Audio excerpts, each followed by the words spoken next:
So talk to me a little bit about your time towards the end as a news anchor and that common theme of negative, sad stories or maybe heavy topics that were on the political side of things.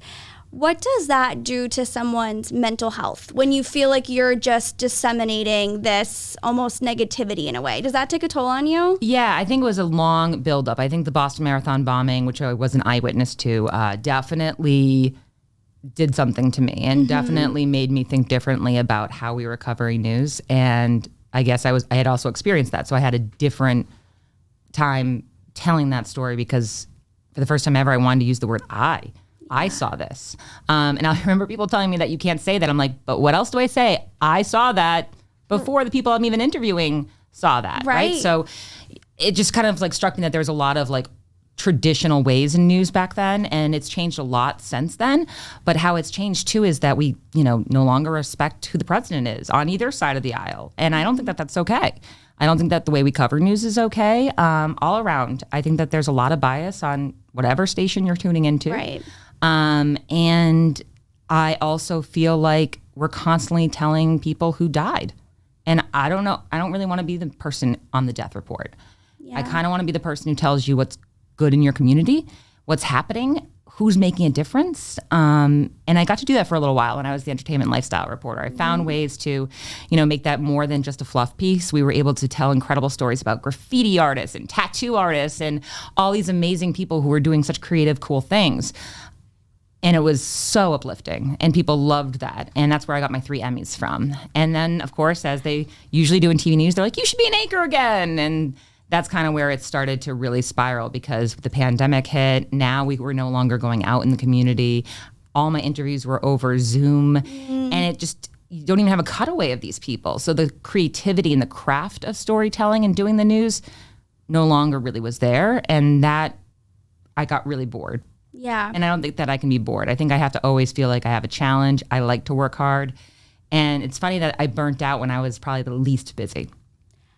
Really? Yeah. I was bored. That's interesting. And I was angry that I couldn't do more. Yeah. Well, I mean, there's only so much control you have of the situation working for, a large network like that. Yeah. But how wonderful that the Emmys you have won have been from at least stories that you were passionate about and felt shared good. That's really incredible. And that makes them so much more worth it because they were also mine. They weren't from a large newscast. They were because of stories that I sought out, I told, I wrote, and I produced, and we got on TV. And I'm still so proud of them to this day. As you should be. Yeah. What do you think really made things turn, though? I mean, do you think it's just our society's infatuation with drama and entertainment, like almost in like a sex sells type of way, like the bad stuff is what intrigues people? I think that always was there, but I think the technology has changed where you don't have to watch the news anymore. Right. So less people are watching it, and you can tune out and still get your information. You can still get your weather.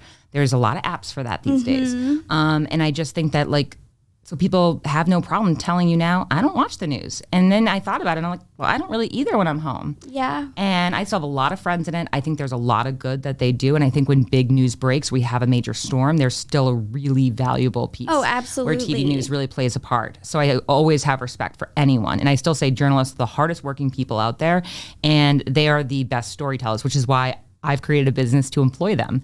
And I'm really excited about that because while my faith in TV news has definitely changed, my faith in journalists, still strong. Not. Yeah. Still strong. So I love how open you've been about the fact that you did take a little bit of a break and a time out, and you're never ashamed of that. And as a matter of fact, you praise that, and you make a point to talk about it. Tell me a little bit, were you nervous to do that? Oh, I didn't think I could. I think I probably spent 2 years in a really bad place. I was coming home often crying. I had to go to therapy. I ended up having to get on medication, which I'm still on. I think actually that's a great thing. Absolutely. But I think that I got to a place where I no longer understood. I, for a long time, always never understood why somebody would commit suicide. And it's a hard thing to admit, but I figured out why. I think people sometimes do. It's because they don't think they can take a break. And it feels like the only way you can take a break. And I was never at the point where I wanted to do that. But the fact that it even clicked at all, that this kind of started to make sense for someone, really was scary. And I was crying in the makeup room, and one of my colleagues found me, and I said, I just need 2 weeks off. I just need to. And 2 weeks sounded like an eternity at the time. So I went to my doctor. I got a note for 2 weeks off, and I thought, this is going to fix everything. And by the end of 2 weeks, I'm like, I can't go back yet. Yeah, I'm not ready yet. I hadn't left my bed. I was so depressed. I thought I absolutely had destroyed my life. I thought everybody's going to think I'm crazy. And what did I do? And we had a new management, our fifth, regime change. So it had been a lot of having to prove yourself, having to make sure that you were still valuable to a new regime over and over and over again. I just didn't have it in me to keep doing it. And I thought at this point, 10 years in the market, having run at the Boston Marathon bombing, won 3 Emmys, secured major exclusives, clearly I should have been at the top of my game. Yeah. And I wasn't. And so I thought, this doesn't make sense to me. And I was frustrated, I was angry, and I was probably putting out negative energy, to be honest with you, because I was in such a bad place. And the pandemic definitely did not help things. No. And I think that I just had to take that break. And once I got past about a month, I knew I couldn't go back still. So I kept on extending it, which was surprising even to me. And I focused on therapy. I focused on finding out the why behind maybe some of my issues. That really helped me figure out that this was not because I was flawed. It's because maybe there had been some trauma in my life between the bombing and some past things. And once I started figuring out the why, I could start to take the blame off myself and start figuring out, then I just gave myself time to figure out what I liked. Yeah. Because I couldn't even watch a show. I couldn't read a book by the end of it. I couldn't focus on anything other than looking for jobs. Wow. So I knew that if I couldn't even watch a television show and enjoy it, there's something drastically wrong here. Oh, yeah. And it's called depression, but I didn't call it that. I was like, I'm having a lot of anxiety, which I was. Right. But it was also depression. But it's hard. In the moment, you don't know how to define I think that. It was 2 months you're not aware in a way. No, I think it was 2 months into my break that I was like, I'm depressed. And she's like, yes, I'm so glad you finally admitted that.